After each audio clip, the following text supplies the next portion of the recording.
ยูหมอ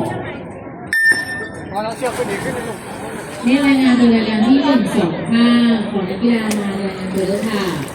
ในรายงานตัวรายการที่125ของนักกีฬามารายงานตัวด้วยค่ะ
ต่อไป